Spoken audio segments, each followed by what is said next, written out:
Good morning, autism moms and dads and grandmas. I am so proud, especially those of African descent. I'm so proud of Nigerian writers and directors who are now addressing autism. There are some Nigerian movies that they are addressing autism, the effects on the family, how the parents, especially the dads, blame the wife, just like we've been explaining to people. But I'm so proud of it, and thank you to all the movies, especially the African movies that they are addressing autism, for them to know that autism is not the wife's fault. Autism is not a wife's fault. And also we shouldn't blame the woman because the child have autism.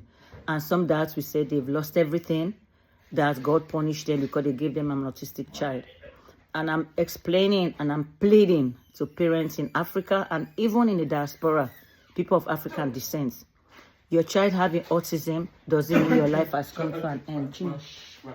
Your life hasn't come to an end. So I'm pleading to you, accept those children. Early intervention. When they say your child have autism, start early intervention. Behavior therapy, occupational therapy, speech therapy. If you start those, that is not like giving a medication for antibiotic and the infection goes away. That is teaching you that if you start early intervention, this child can function, and that stress of having all these behavior things in the house can be lower. It can decrease those behaviors. So I'm pleading to you, please, if they say your child have autism, do not just give up or do not just blame everybody. It's not the man's fault. It's not the woman's fault. You just say, okay, my child have autism. What do I need to do? You go to your doctor and they prescribe the therapies that they need. While you are waiting for therapy, there are so many of us mothers now and so many groups that will teach people what works for our children. And you can try it because every child is different. But when you reach out to any of us that are on social media talking about experiences with autism, most of you will tell you, this is what worked for my child. That doesn't mean it will work for your child, but it is worth trying. But if you can get those behaviors under control, your child can actually sit down and learn. Your child can actually function. They'll be able to go to the bathroom by themselves. They'll be able to feed themselves, which can cause less stress on you. Because most of the pain or most of the anxiety that comes in families is when that child becomes a total care for you. That doesn't mean all autistic children are going to be, because some of them have other diagnosis that goes with the autism. Some of them have Down syndrome in addition to autism. Some have cerebral palsy in addition to autism. And some have other psychological issues that comes with autism. But it is worth trying. What may work for one person may not work for you. But it is worth trying because our goal is to make our children to function in society. So if we are not there, they cannot be a lot of burden on the siblings or other family members. So I'm pleading to you, but I applaud all the African movies that I'm watching now, especially the Nigerian movies. They are addressing it and just talking about it. That's also another sensitization that they are doing in their communities. So I dove my heart to you guys, all Nigerian authors, all Nigerian directors, movie writers. Thank you for talking about autism. It is not a taboo anymore. We are addressing it. I know that there are people who have autism, just like it's a spectrum. We have all the levels. And just because they diagnose your child with autism doesn't mean this child is going to be a burden to you for the rest of your life. You don't know what level that child is going to improve on. When they diagnosed my son, that's the same thing. I was feeling like God has left me out. But what happened is, as he grew older, now he's 35, he's more helpful to me. He helps me out. He can feed himself, he can read some things. They can give me papers, he can read. We can go to the grocery store, he can read items. He has 35 years of age. You see him when he's on Facebook and other areas. His speech is still trying. He's still trying to express himself, but at least he can understand and do it. And some of your kids may not be able to say some things, but you can understand. You can ask him, did you do this? They say yes. Go bring me this. They do. That means they are understanding. They are not what most people think, that these children cannot understand or they cannot feel. Yes, they can feel. When they are sad, they can feel. When they are happy, they can feel it. But we can only understand that when we try. We talk to professionals. Professionals are people that do ABA or behavior therapy. We talk to professionals who do occupational therapy. They are the ones that teach our children about all the functional skills in the house, like bathing, bathroom, feeding. They are the ones that teach us those. Then the speech therapy. And the speech therapy is not just that 30 minutes you go to a therapist. Speech therapy is every day. Right now, even when I said, go bring me water, that's speech therapy. Everything they teach us that. Speech is not just when they go to the therapy. Because some of us, those children come, we don't talk to them again until the therapists come. Every day, just like you talk to your other children, talk to them. Include them in daily activities. Give them little chores according to their age. Even if it's picking up the toys, you turn it into a fun thing. You sing, you do things for them to do. So please, parents, engage your children, especially this Christmas season. Some of them, the noise may be too loud, but there are other things they can enjoy. Look for something that they can tolerate and enjoy. Maybe they can have a headphone on and just play. Maybe you can just get a doll that have Christmas lights on. Anything that works to help them. But do not just cast them away, like be in their room and the whole family is celebrating Christmas or Hanukkah or other religious celebrations. Include them. I know sometimes when they are older, they can be destructive. It's different, but you work with what you have. If you know they are destructive with other people, maybe the family, when other people are not there, you guys sit down and celebrate small thing with them, just to include them in something. Then you can go back to the crowd. Some of them cannot tolerate a large crowd. But we have to be able to include our children in things that we do. Because if you don't take a child to church, how can he know how to behave in church? But we have to start that. And most of the time, we cannot take them to church if their behavior is so destructive. We have to start. That's why it's very, very important to start behavior therapy as soon as possible. If you start behavior therapy as soon as possible, you get those behaviors under control, then they can teach those kids. Even if behavior therapy, occupational therapist is coming to the house, they can only do something. The child can sit down and actually listen to them. But if they come and that child is slapping them, they are not going to come back. We, the parents, have to take the responsibility of doing those early intervention. If your child is diagnosed at 2 and 3, that is the perfect time. Start the early interventions.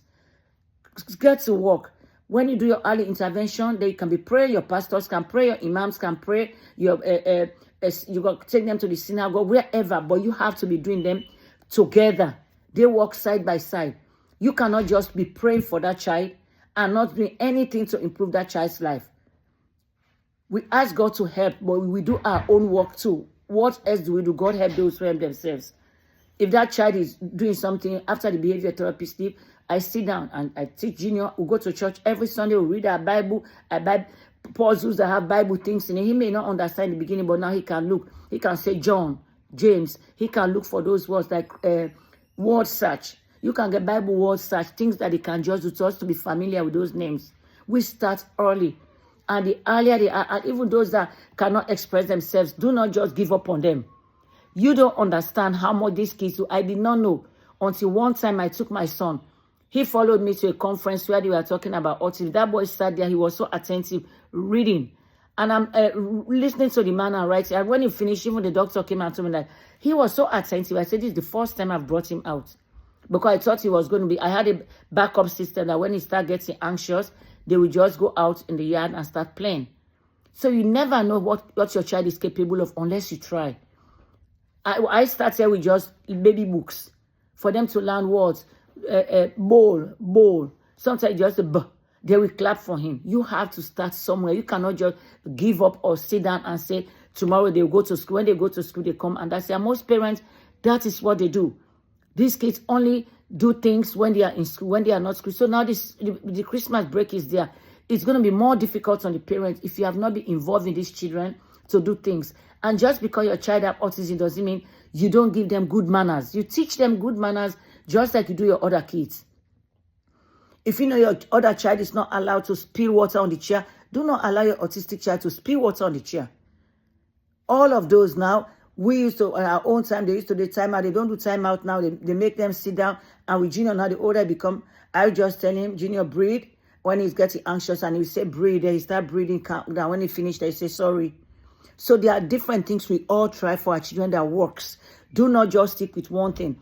If your therapist have taught you one thing and you know it's not working, try something else. Don't just say, I don't want to have this therapist here anymore. They are the professionals. They helped me a lot. Behavior therapist, occupational therapists, speech therapists, and some of these kids that have other mobility problems, even physical therapists help them. So please, please, parents, let us continue to involve our children in daily activities.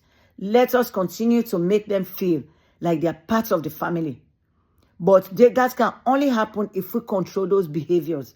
Because those behaviors, if they are disruptive and violent, they cannot be part of the family, in the sense that we have to protect the little ones from our autistic child, hitting them or pulling them and throwing them or breaking chairs and other things. And those things can only happen if we don't start early intervention.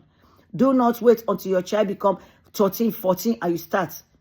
And those are the ones who hear all of the major things that they are doing with their families. Because all of us, we went through that stage where our children are breaking things, throwing things, pinching, biting. I went through all that with Junior. But the early intervention was what saved our life. And now we thank God every day for him, that he's here. In my senior year, he's helping me. He's be in the house with me, make sure things are done. Please, parents, protect your children in that you make sure they become part of the family. And to become part of the family, we have to do our early interventions. Ask questions. If your behavior therapist come and the behavior you've been working on is not the one, ask them. They are professionals.